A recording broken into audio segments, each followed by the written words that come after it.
Welcome back to the channel. Today we're going to look at 4 simple IFR mistakes.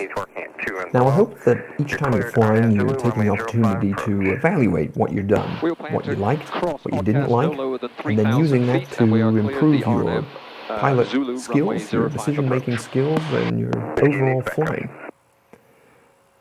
The 4 basic mistakes that I just wanted to talk very briefly about today are planning and briefing, or a lacking thereof, in your approach and in your IFR flight in general.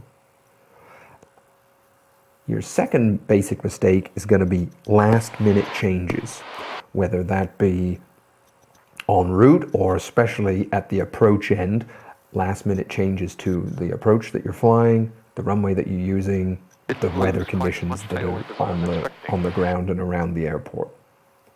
The third basic mistake is going to be in cockpit organization, not being organized, stuff in the way, not the right databases loaded or plates accessible, or whatever you're doing. If you're doing an electronic flight bag these days or still with older paper charts and publications, making sure that that cockpit's organized, your checklists are organized, and you're good to go. The fourth mistake is going to be in not, simple mistake that is in not keeping that airplane stable, your airplane stable while maneuvering, especially in IMC, single pilot without an autopilot.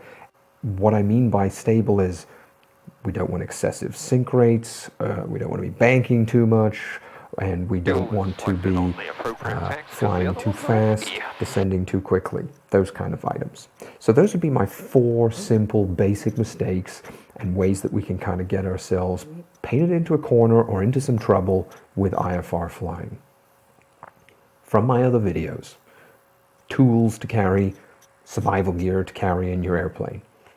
Fortune favors the prepared, and planning is what's going to get you through things. It's no different with the IFR, and it's a really important aspect of it. So the video that's been playing here as we're talking about this is a recent approach of mine into Halifax International Airport in Nova Scotia, and we'll just take a bit of a look at some of the things I kind of wasn't really happy with and didn't quite get right, and we'll see which of the 4 basic simple mistakes I still managed to get myself into. So my approach in the start of this video started with me just receiving clearance for the RNAV 05 approach into Halifax. Now, this is simple mistake number 1, last minute changes. So I guess that was the second one I gave on my list. I feel like I had done a very good job at planning and briefing and making sure everything else was squared away, but I destroyed that first step with last minute changes. So suddenly I'm planned, I'm set, I'm prepped for runway 32. I had good look at the airport before even leaving the ground, procedures around it, feeling fairly confident and comfortable with what's going to happen. Checking the weather well in advance on the way in, and got early clearance for the RNAV for runway 32, and everything loaded, the approach briefed, and we're all set and ready to go. Interestingly enough, the conditions started improving a lot more than I anticipated. I was expecting about a 500-foot ceiling, and that was raising quite rapidly. By the time we started the descent, we were up to about a 2,500-foot ceiling, so into marginal VFR conditions if you're under the clouds. There we go. The winds changed as well, and they allowed for, and I was presented with the option of doing an RNAV 05 approach into the airport. Now this was very tempting from an efficiency standpoint. I've been in the airplane for almost 4 hours at this point. We've burnt lots of fuel. I've got a busy day still ahead of me, and suddenly I've been presented with a runway and conditions that would allow for that approach, and it's going to cut like 20 minutes of flying off of my day. So I had to do a quick calculation on the winds, determine that I could accept it, which I did, but now all my planning and all my briefing has been spoiled by a last minute change. So mistake one, mistake two, or in this case, mistake two, that last minute change has undone my simple mistake number one, which is my planning and briefing. I painted myself into the corner, and I've now suddenly got myself into a bit of a rush. So as I said, 3+ hours to get ready. Here we are in the descent, and we've just thrown everything out the window, and we're starting from scratch again.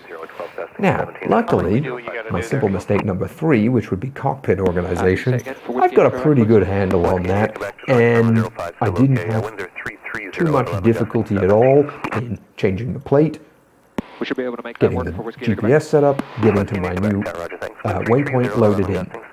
So, pat on the back for that one. Runway 05. However, because I cut off so much time, I ended up with the airplane high, not a lot of time to descend, so it wasn't, panic stations, but it's certainly, I've got to get us coming down quite a bit more rapidly now, and maneuvered onto our new approach. I kept the airplane stable, point number 4 there, but I would say just, we're using an 800 foot per minute descent and quite a large reduction in engine power, keeping in mind not wanting to shock cool those engines. So it was kind of right on the edge, and it would have been really easy for number 4 to become a big problem. This is all being done, for me, single pilot without an autopilot. So obviously we want to be really careful here that we don't end up putting ourselves into a really nasty situation. As I said earlier, in this instance, it was actually improving conditions and better conditions that sort of led to the difficulties that I had, which would seem kind of counterintuitive for an IFR flight. And obviously, once I'd broken out of the cloud, it basically has become a VFR flight at that point. So there's no massive safety concerns here. However, it really does highlight how quickly you can make wrong decisions or get yourself into trouble. And that's why I wanted to talk about it, and I think it's important for us to take the time to analyze our flight and see what's going on. So the reason that I started making some of my simple IFR mistakes was due to some pressures of efficiency and improved weather conditions at my destination airport. Those improvements led to that last minute change. That last minute change spoiled my planning and my briefing, and luckily for me, I didn't have a problem with the organization side of things, but it could have been an issue, and so could the keeping the airplane stable portion have been an issue. And I certainly have got the airplane in an uncomfortable position before when flying cloud breaking approaches basically in airports where you've just got say a north-south runway, you're approaching from the south, the winds are massively favoring landing in the opposite direction, but the ceiling's 3,000 feet, so all you need to do is break through the clouds, then you can cancel the approach and finish VFR. Instead of flying an extra 50 miles to turn around and shoot the approach back on the runway that favors the wind, you just take the tailwind on the approach, because again, I'm cloud breaking. I'm not actually going to be landing in this direction. I have done that in winds that were so strong, and I'm not even actually landing at that airport. I'm going to the one 15 miles away, so I didn't even put the gear down or anything else. I was just thinking about efficiency and speed and getting there as quickly as possible, and basically I ended up flying the approach so fast that for me it became very uncomfortable. The airplane wasn't feeling nice and stable. It wasn't in that normal configuration that you would have for landing. And after a couple of large maneuvers onto the final approach fix, I'm starting to not feel very comfortable about what's happening. So it can really happen in a hurry. I hope you found this helpful discussion and given you something to think about and chew on.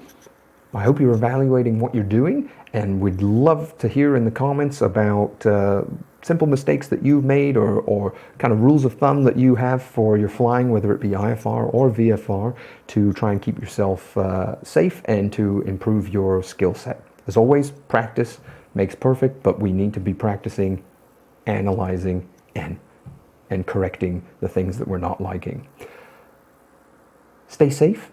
Stay tuned for more content. Please remember to like our videos and subscribe so you get information on upcoming videos. I hope you're getting lots of flying done. Happy tailwinds, and we'll talk to you all soon.